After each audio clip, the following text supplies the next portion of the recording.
তো ভাই কাল একটা ব্যাংকের অ্যাকাউন্ট খুলতে গেছি, মানে হলো খোলার আমার কোনো শখ নাই।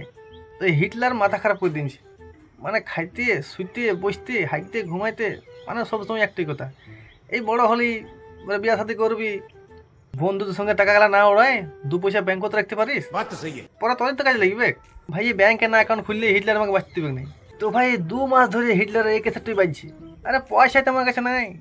আর এটা যদি হিটলারকে বলি মানে বাতা ফাড়া ফাড়বে আমাকে। কাজ করছিস পয়সা নিয়ে কী করছিস? আমি যে প্রতিদিন রাত থেকে ওইদিকে যাই, এটাও যদি হিটলার জানতে পারে, যে কই জল শুকান গেছে সেই কই ঢেকেল ফেলে দেবে। নিয়ে লাইরে পারে গেলুম, বলি স্যার একটা অ্যাকাউন্ট খুলবো, কী করতে হবে? নিয়ে ভাই বিরাট সম্মান করছে আমাকে। আহা, অ্যাকাউন্ট খুলবেন? আসুন আসুন আসুন আসুন, বসুন বসুন বসুন। এই গোবিন্দ, একটা স্পেশাল চা নিয়ে একদম মালাই মারকে। মানে ই ভাবছি আমার কাছে 10-20 লাখ টাকা আছে, মানে ই যখন জানবে যে আমার কাছে 1300 টাকা আছে, ওটা জানার পর যে কী করবে ওটা দেখার আছে। নিয়ে হচ্ছে বসুন বসুন বসুন। বলুন স্যার কী অ্যাকাউন্ট খুলবেন, কারেন্ট না সেভিংস? বলি স্যার ইলেকট্রিক অ্যাকাউন্ট খুলবো না আমি, যেটা তো পয়সা রাখা যায় সেটা বলুন। বলছি না না, আপনি ভুল বুঝছেন, মানে আপনি 1-2 লাখ টাকা রাখবেন না 10 কোটি? বলি 10 কোটি থাকলে মিয়া খালিফাকে বিয়া করলি তুম, এখানে কিসকে আসবো? বলি দেখুন 1300 টাকা আছে, এটা রাখতে গেলে কোন অ্যাকাউন্ট খুলতে হবে সেটা বলুন। নিয়ে ভাই মানে এই যে বলছিলাম এখন যে জানার পর কী করবে, নিয়ে মানে সঙ্গে সঙ্গে চেঞ্জিং গেল। গোবিন্দ চা ক্যান্সেল। ভগবান ক্যা জুলুম হ্যায়। যান যান যান, ওদিকে 6 নম্বর কাউন্টার আছে, ওখানে যান। নিয়ে যাই দেখছি 6 নম্বর কাউন্টারই নাই।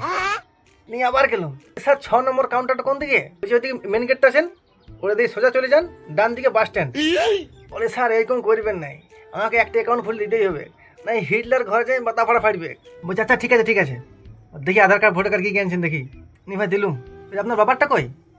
বলে স্যার বাবারটা কী হবে? ওহো, আপনি যদি লোন নেন আর যদি শোধ না করতে পারেন তাহলে আপনার বাবার কাছে লিয়া হবে।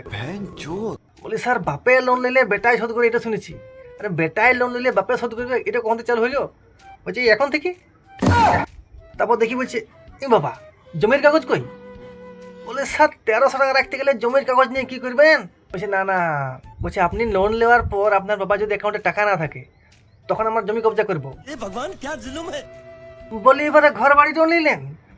বলছি না না, এখন ঘর বাড়ি আমরা নেব না, যখন আপনার বাবার অ্যাকাউন্টে টাকা থাকবে না, আপনার জমি থাকবে না, তখন আমরা ঘর বাড়ি কবজা করবো। বলি স্যার আমি লোন নিব নাই। বলছি না আপনি লোন নেবেন?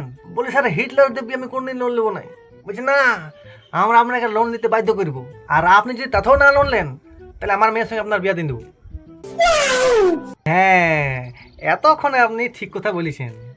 বলি স্যার আমি এখনই লোন নেবো। শুনুন, আমার মেয়ের নামে 27 লাখ টাকার লোন আছে, ওইটা তোমার ঘাড়ে চাপাবো। বলি ব্যাঞ্চো এরকম করে কাস্টমার ঠুটি চিপছো? নিয়ে ভাই এক গাদা ফর্ম দিন দিল, বলছে এই 7-8 জায়গায় সই আছে করে দেন।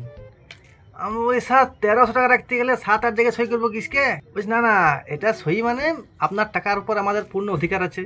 আমি বলি বাবা আজ যদি ব্যাংক বন্ধ হয়ে যায়? ব্যাংক বন্ধ হয়ে গেলে কোনো অসুবিধা নেই, আপনি ব্যাংকের দুয়ারে আসবেন, প্যান খুলে বসে যাবেন। বেশ হয়ে গেল। বলছে এবার নমিনি কে থাকবে? আমি স্যার নমিনি মানে? বলছে আপনি মরে গেলে আপনার টাকাটা কে নেবে? বলি ব্যাঞ্চ 1300 টাকা রাখতে গেলে আমাকে মরতে হবে, দিস কাগজ গেলা। বলে আজ হিটলার হাতেই মরবো, তাই এখানে অ্যাকাউন্ট খুলবো না।